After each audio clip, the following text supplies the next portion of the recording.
تو یہ اسلام کو بدنام کرنے کی ایک سازش ہے۔ برما کے اندر کتنے مسلمان مارے گئے؟ مسلمان عورتوں کے پستانوں کو کاٹ کے اس سے نکلنے والے خون کو کڑھائیوں کے اندر ڈال کے اس کو پکا کے اس کے اندر ڈشیں پکا کے کھائی گئی۔ مسلمان عورتوں کو بڑی بڑی کڑھائیوں کے اوپر ڈنڈے کے اوپر لٹکا کے ان کے جسم چاک کر کے ان کے کلیجے نکال کے ان کے دل نکال کے گردے نکال کے ان کڑھائیوں کے اندر تازہ تازہ ڈال کے پکا کر کھائے گئے مسلمانوں کے ساتھ۔ کشمیر میں کیا ہوتا ہے؟ مسلمان بچیوں کی عزت اور چادر اور چار دیواری کے تحفظ کو آج تک پامال کیا جا رہا ہے۔ اس موم بتی مافیا کی غیرت اس وقت کہاں مر جاتی ہے؟ آج تک ہو رہا ہے۔ افغانستان کے اندر کیا کچھ ہوتا رہا، فلسطین کے اندر کیا کچھ ہو رہا ہے، چیچنیا کے اندر کیا کچھ ہو رہا ہے، تو یہ سب لوگ اس وقت کہاں مر جاتے ہیں؟ ان کی غیرت اس وقت کہاں چلی جاتی ہے؟ جب یہودیوں کی طرف سے فلسطین کے مسلمانوں پر میزائل داغے جاتے ہیں، ان کی بستیوں کی بستیاں اجاڑی جاتی ہیں۔ کیوں؟ وہ کلمہ طیبہ لا الہ الا اللہ محمد الرسول اللہ پڑھنے والے۔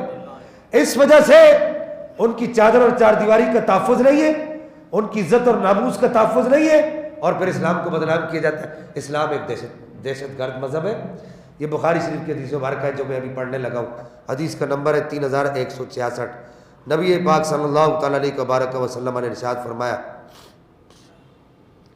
یرید بالمعاہد من کان لہ مع المسلمین عہد شرعی سواء کان بعقد جزیۃ او ہدنۃ من سلطان او امان من مسلم۔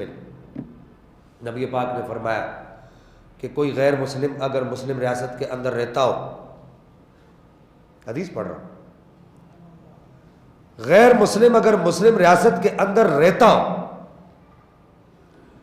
اس کو مسلمانوں کا سلطان یعنی بادشاہ وقت، جس کو صدر یا وزیر اعظم کہہ سکتے ہیں، وہ اس کو امان دے یعنی ویزا لے کر آئے، یا اس کو کوئی مسلمان اپنے پاس پناہ دے، امان دے۔ امان سے مراد یہ کہ اب تیری جان مال کا تحفظ میرے اوپر ہے۔ ملک ویزا دیتا ہے تو وہ اس میں یہ چیزیں شامل ہوتی ہیں۔ نبی پاک نے دونوں چیزیں کہی، فرمایا کہ اگر کوئی مسلمان بادشاہ کسی کو جان مال کا تحفظ دے یعنی ویزا دے، اور کوئی مسلمان اگر کسی غیر مسلم کو جان مال کا تحفظ دے دے، اور اس غیر مسلم کے ساتھ، یا وہ غیر مسلم سلطنت اسلامیہ کے اندر، تیسری صورت یہ وہ رہتے ہی سلطنت اسلامیہ کے اندر شروع سے، جیسے ہمارے ملک کے اندر عیسائی بھی رہتے ہیں، سکھ بھی رہتے ہیں، آتش پرست بھی رہتے ہیں، آگ کی پوجا کرنے والے لوگ بھی رہتے ہیں، ہندو بھی رہتے ہیں۔ میں آپ سے اکثر عرض کرتا ہوں، میرے پڑوسی ہندو ہیں، ہندو بھی رہتے ہیں، تو وہ شروع سے یہاں پہ رہتے ہیں، تو وہ جزیہ دے کے رہتے ہیں، ٹیکس دے کر رہتے ہیں۔ اسلام نے یہ ٹیکس کا نظام خود نبی پاک صلی اللہ تعالیٰ علیہ وسلم نے قائم کیا۔ آپ علیہ السلام جہاں جنگ کرنے کے لیے جاتے تھے، یا صحابہ کرام جہاں جنگ کرنے جاتے تھے، تو تین باتیں ان کے سامنے رکھتے تھے، فرماتے تھے یا تو کلمہ پڑھ کے ہمارے بھائی بن جاؤ، کچھ نہیں کہا جائے گا تمہیں، اور اگر کلمہ نہیں پڑھتے تو پھر جزیہ دو، ٹیکس دو، اور اگر یہ دونوں کام نہیں کرتے تو پھر تیسرا آپشن یہ ہے کہ جنگ کے لیے تیار ہو جاؤ، اب پھر جنگ کی جائے گی۔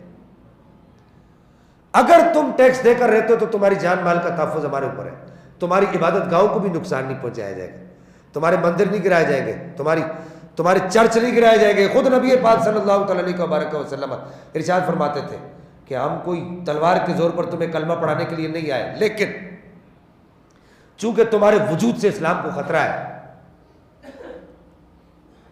لہذا آخری آپشن تمہارے پاس یہ ہے کہ تم پھر جنگ کے لیے تیار ہو جاؤ۔